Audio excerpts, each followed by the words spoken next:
अस्सलाम वालेकुम दोस्तों, आप सबको खुश आमदीद कहते हैं आपके अपने चैनल देसी हेल्थ टिप्स में।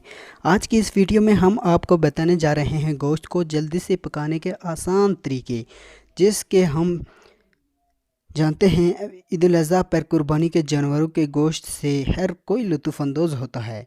इस गोश्त से मुख्तलिफ़ तरह के खाने तैयार किए जाते हैं और मुख्तलिफ़ तरह के डिशेज़ तैयार की जाती हैं। ऐसे में हर एक की कोशिश होती है कि कम वक्त में खाना तैयार किया जाए, जिसके के लिए ज़रूरी है कि गोश्त को तेज़ी के साथ गलाया जाए। अक्सर इसमें मुश्किलात का सामना किया जाता है, ख़ास तौर पर गोश्त को फ्रीज किया जाए तो गोश्त को गलाने में और पकाने में बहुत मुश्किलात होती हैं। पहली बात, गोश्त को जब फ्रीज किया जाता है तो गोश्त बहुत ज़्यादा ठंडा होने की सूरत में फ़ौरन आप उसे हंडी पर चढ़ाया देते हैं, जिसकी वजह से गोश्त गलाने में मुश्किलात का सामना करना पड़ता है।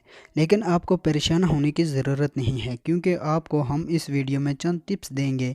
लेकिन हम आपसे छोटी सी रिक्वेस्ट करते हैं कि आप देसी हेल्थ टिप्स चैनल को सब्सक्राइब कर लें और साथ लगे नोटिफिकेशन बेल को भी ऑन कर दें, ताकि आने वाली हर वीडियो का नोटिफिकेशन आपको मिलता रहे, आप कोई भी वीडियो मिस ना कर सकें, जिनको आप इस्तेमाल करके जल्दी से गोश्त को पका सकते हैं। पहली बात यह है कि अक्सर आपने गोश्त को फ्रीज किया होता है, तो आप गोश्त को एकदम हंडी में ना डालें और ना इसे पकाएं, क्योंकि ऐसा करने से आपका गोश्त जल्दी नहीं पकता, बल्कि आपका गोश्त बहुत देर लगाकर पकता है।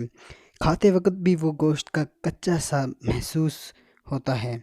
आपने करना यह है कि गोश्त को फ्रीज से निकाल कर रख दें, फिर खुले मुंह वाले बर्तन में इसमें पानी डाल दें, फिर पानी में गोश्त को डाल दें और इसमें नमक डालकर 2-3 घंटे के लिए रख देना है।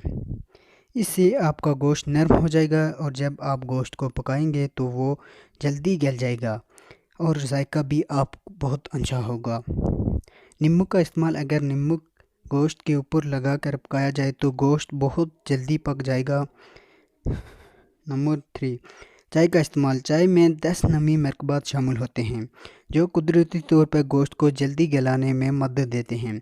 स्ट्रॉन्ग स्याह चाय के 1 या 2 कप ले लें।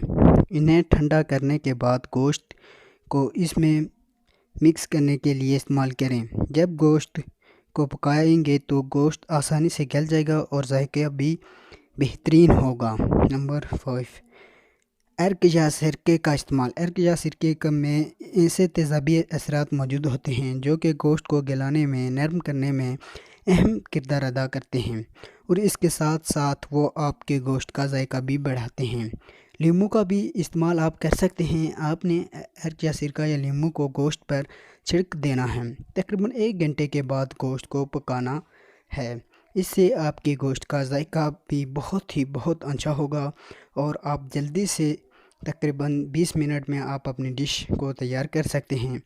ये थे आज हमारे एक टिप्स आपकी खिदमत में हमने पेश किए हैं। उम्मीद करते हैं ये आज आपकी ईद उल अज़हा अल्लाह की तरफ से बहुत अच्छी गुजरी होगी। नीचे कमेंट में आप अपनी राय भी का इजहार कर सकते हैं कि आपने की ईद उल अज़हा कैसी गुजरी है। तो आप उम्मीद करते हैं आपको हमारी वीडियो पसंद आई होगी। अगर वीडियो अच्छी लगी हो तो लाइक कर दें, वीडियो को ज़्यादा से ज़्यादा शेयर करें। शुक्रिया, अल्लाह हाफ़िज़।